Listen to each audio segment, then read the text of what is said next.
Unresolved Problems segment tonight, a very interesting situation. Four former CIA directors say that waterboarding and other enhanced interrogation methods saved American lives. But the director of the FBI says that's not true, thereby pitting the FBI against the CIA in this very intense controversy. Joining us now from Washington is former CIA analyst Michael Scheuer, who headed up the bin Laden unit. Dr. Scheuer is also the author of the book Marching Toward Hell, America and Islam After Iraq. Okay, when you saw the director of the FBI, Mueller, and we called him, and he doesn't want to issue any further statement, but he's standing by, none of this enhanced stuff worked. When you heard that, how did you react? Mr. Mueller is either lying or he's an incompetent. There's only two choices.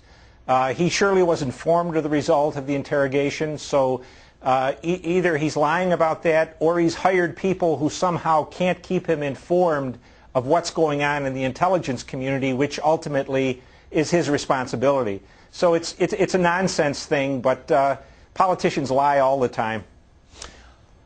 One of his agents, Ali Sofan, wrote an op-ed in the New York Times and was interviewed in Newsweek this week, saying that he himself interrogated Zubaydah, al-Qaeda big shot, and that he was getting information without doing all of this tough stuff. But then the CIA walked in, took the interrogation away from him, and started to rough up Zubaydah. Your reaction to that?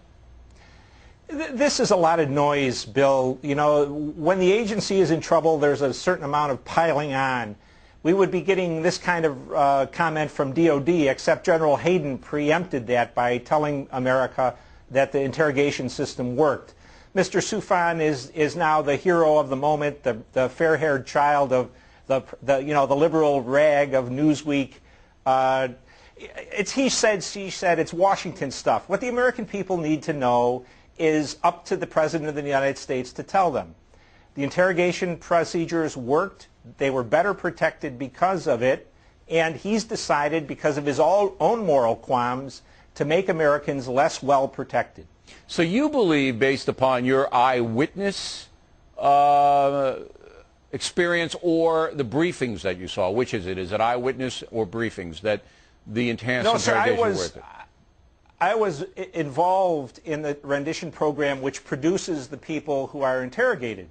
And from 9/12, the day after 9/11, until the end of November 2004, I was involved directly in the interrogations of the major al-Qaeda people we had captured up to that point. I resigned in November 2004, and I can only go on what General Hayden and Judge Mukasey and many other distinguished civil servants have said. Okay, but you were right in the middle of the action for 2 very intense years when most of the waterboarding took place. Yes, sir. And you're telling me, and you've said this before on this program, that although you don't prefer to use that method, I want to make it quite clear that the doctor was critical of any kind of use of this stuff that wasn't severely monitored, that it did work and it did save American lives, and you stand by that? Absolutely, sir. It wasn't that I don't care what happens to the people we captured. I'd just as soon shoot them on the battlefield. What I was concerned about is the manpower and the time it took to interrogate these people. I frankly was more concerned with getting more of these people off the street than to spend time interrogating them. But I was proved to be wrong on this. The interrogation of rendered people was very important to protecting America. And I think the President, if he's going to play games with our safety, ought to say what he's giving up in order to satisfy his moral conscience. And that would mean releasing the memos that Dick Cheney asked for that says this is what we got from waterboarding, this is what we got from the other harsh interrogation methods. Absolutely, sir. Why not let the American people decide whether it's more important to protect their children and grandchildren or to make sure the President can have a calm conscience and moral sense when he goes to bed at night? Do you believe the threat of al-Qaeda now, in 2009, is as intense as it was when you were working the bin Laden unit? I think it's much more so, sir. They have us on the ropes to a lesser extent than previously in Iraq, but Afghanistan is a lost cause. The President has marooned our army there. He's going to put 21,000 more troops, 5,000 more NATO troops, and we don't control any of their resupply lines. He's really put the military in a box, very amateurishly, really. So what you're saying tonight is you don't believe President Obama understands how to defeat this enemy. Mr. O'Reilly, we've talked about this before.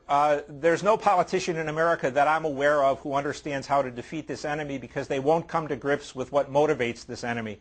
This enemy doesn't care that we have women in the workplace and I have a whiskey after work or we have elections. This enemy hates us for what we do. And as long as we're doing that, we face a very serious threat to the United States. I'm not saying we should stop our policies. No, I understand that. I mean, you have to define that the support of Israel and our presence in the Gulf and our friendship with Saudi Arabia and Egypt and other governments that al-Qaeda hates drive this kind of jihad. And yes, sir. That's all in your book, and people should read it. Well, it's fascinating, Doctor. You're always a good guest, and we appreciate you being so straightforward with us.